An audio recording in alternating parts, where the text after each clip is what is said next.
adalah A. Inisial yang kedua adalah B. Inisial yang ketiga adalah D. Inisial yang keempat adalah F.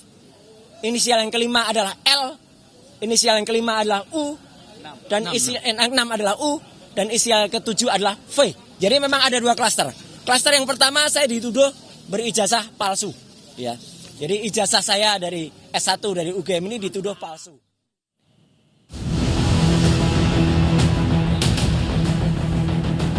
Saya memang hubungannya tidak buruk. Saya hubungannya tetap baik.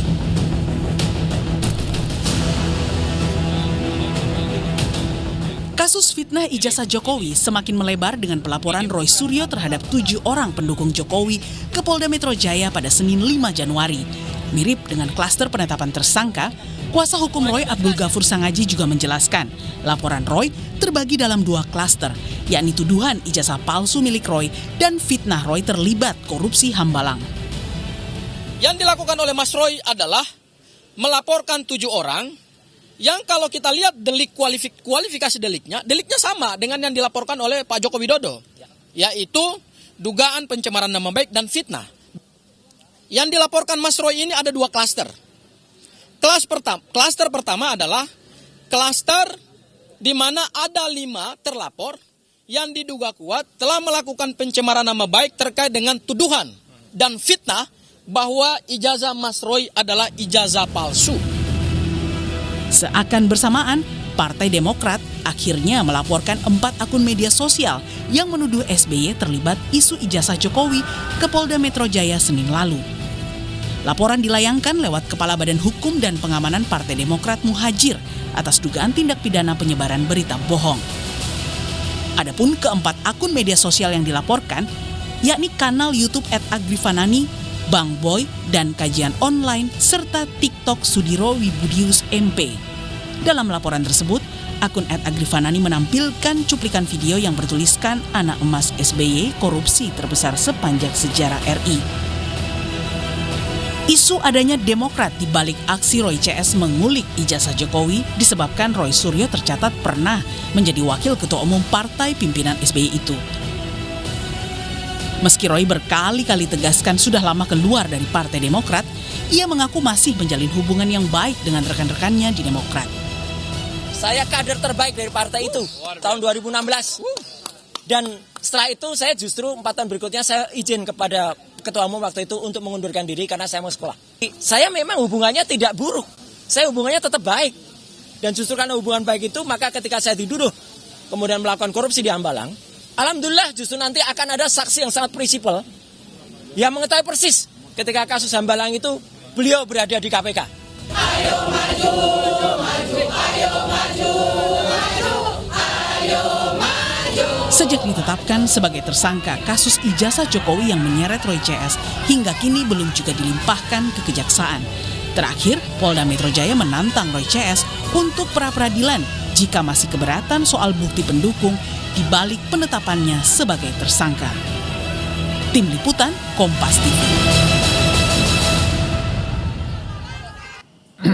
Tidak terima dituduh terlibat korupsi Hambalang dan miliki ijazah palsu, Roy Suryo melaporkan 7 pendukung Jokowi ke Mapolda Metro Jaya. Sementara Partai Demokrat juga melaporkan 4 akun yang menuju Susilo Bambang Yudhoyono ada di balik isu ijazah.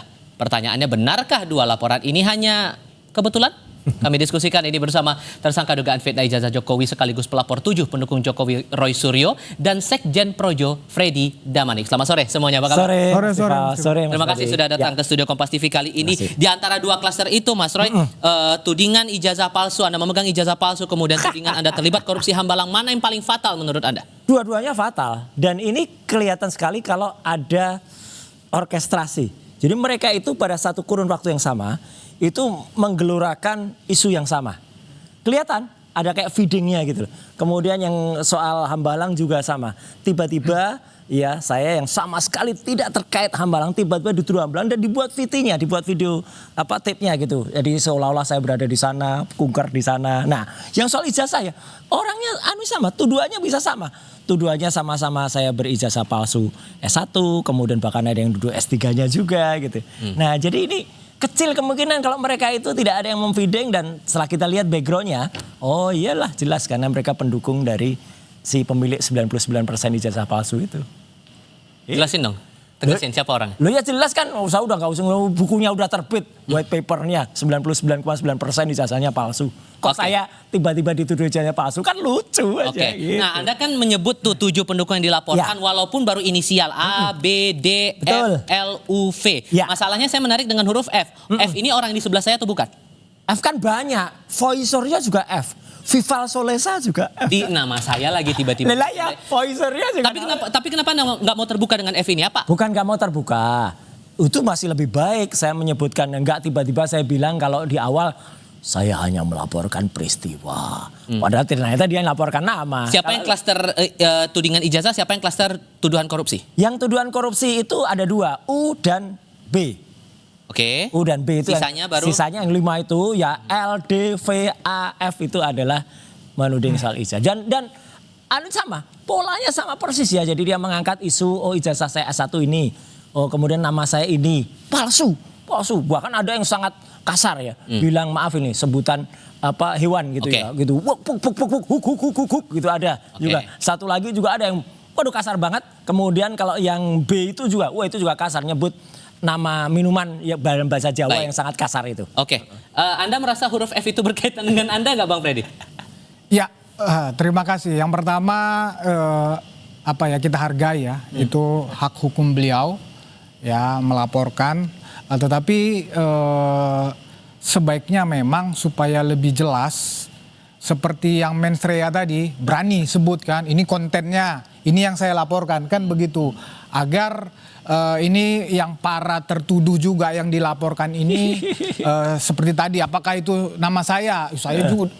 Jangan-jangan saya juga ini, tapi menurut saya sih bukan saya. Kenapa? Karena dari 2 hal klaster itu, seingat saya tidak ada, dan saya adalah walaupun aktif saya dalam membela dan berseteru dengan Mas Roy ini, tetapi saya nyaris tidak pernah menyerang pribadi. Ya, saya nyaris tidak pernah.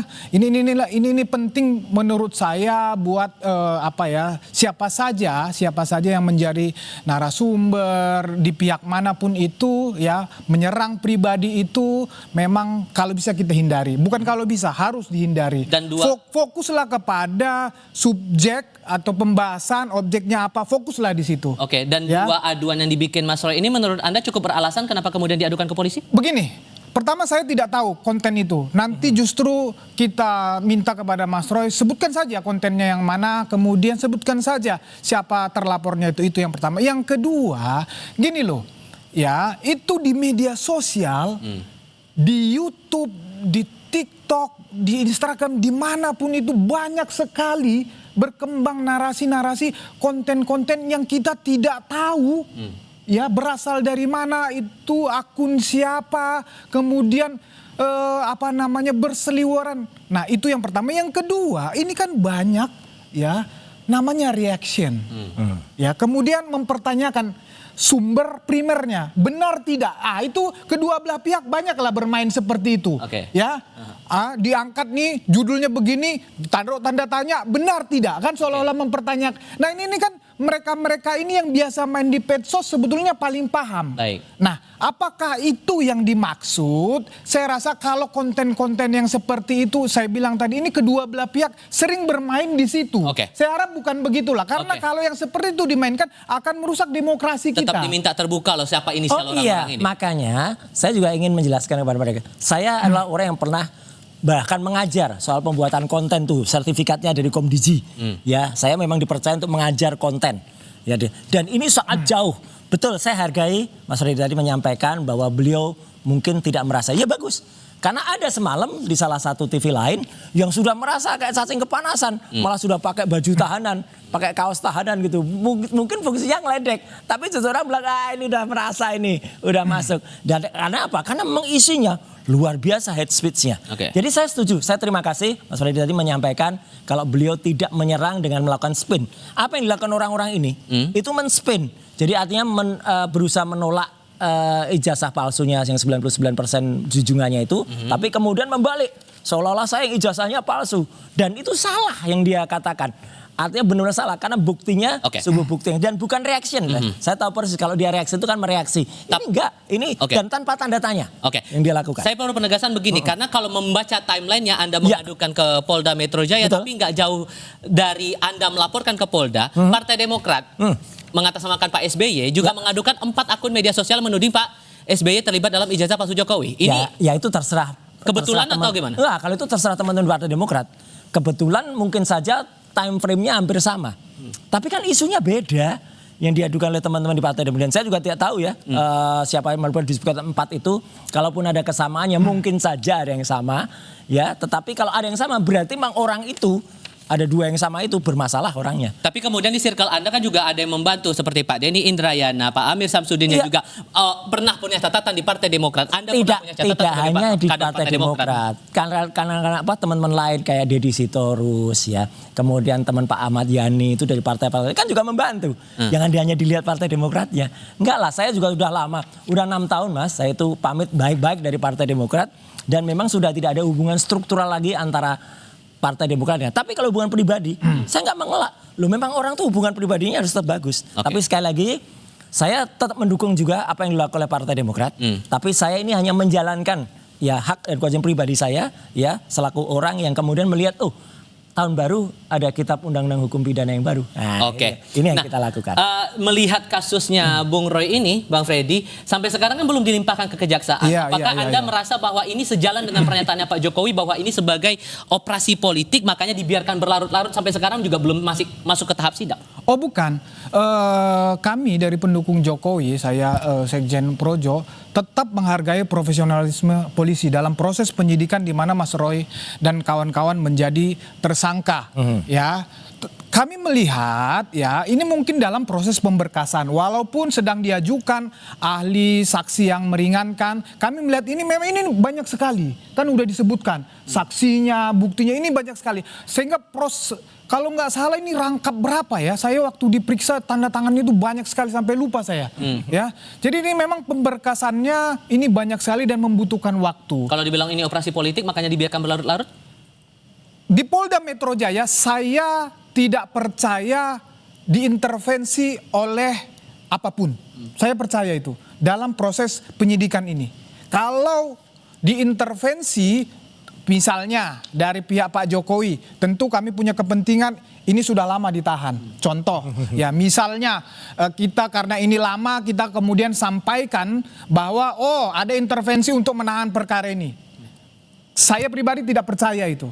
Yang saya lihat memang ini proses profesionalisme, memang sedang proses pemberkasan. Dan ya. Anda yakin bahwa ini akan langsung dilimpahkan ke kejaksaan? Saya percaya, saya yakin pada saatnya ini akan disidangkan, dilimpahkan dan disidangkan, dan Mas Roy dan kawan-kawan akan masuk penjara. Singkatnya, jadi Anda Ya. siap apa menghadapi nanti? Siap dan inilah kita bisa menguji equality before the law atau tidak. Ketika Jokowi mengadukan kami pada tanggal 30 April waktu itu dan langsung terbit ya SPDB-nya langsung kemudian terbit penyelidikannya langsung terbit langsung di BAP.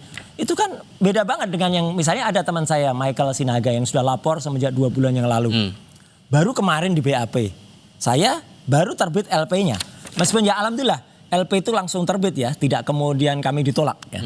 Dan LP-nya jelas ini kemarin ketika hasil konseling kami langsung pasalnya pasal 433 ayat 2 dan 434 ayat 1.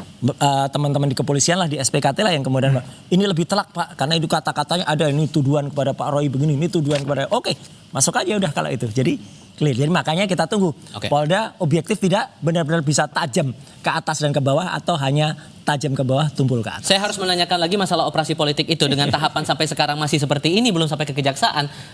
Membaca pernyataan Pak Jokowi bilang operasi politik sampai di tahap ini kemana arahnya kemudian kalau Gini loh, operasi politik ini saya sering menyampaikan bahwa memang ini dari awal kasus ini selalu dua memang dimensinya, hukum dan politik. Ya, maksud yang dimaksud adalah politik di sini adalah ya banyak pihak-pihak ya orang politik ya yang secara pribadi maupun orang di belakangnya ini punya kepentingan di sini. Punya kepentingannya apa? Memang kepentingannya adalah mendowngrade Pak Jokowi. ya tentu akan mendowngrade Gibran. Tentu kepentingannya di situ. Nah, inilah yang dimasuk adalah operasi politik. Ini yang terus dimainkan karena punya kepentingan untuk ke depan, ya mendorong calonnya, mendowngrade calon yang lain. Itu saya rasa. Nah, yang seperti itu yang dimaksud operasi politik, bukan operasi politik di dalam konteks intervensi proses penyidikan di Polda Metro Jaya. Saya rasa di situ. Bang Freddy, terima kasih. Mas Roy, terima kasih sudah berdiskusi bersama kami kali ini. Siap-siap aja 7 nama itu ya. Oke, saya selalu untuk Anda berdua. Terima kasih juga sudah bergabung bersama kami, saudara. Dan jangan kemana-mana, kami masih punya informasi lain untuk Anda usai jeda soal kebijakan pengadaan laptop Chromebook yang ditetapkan mantan Mendikbudristek Nadiem Anwar Makarim. Mantan Gubernur Jakarta Basuki Cahayapurnama alias Ahok bilang akan menggunakan Chromebook jika saat itu dirinya bertugas sebagai menteri.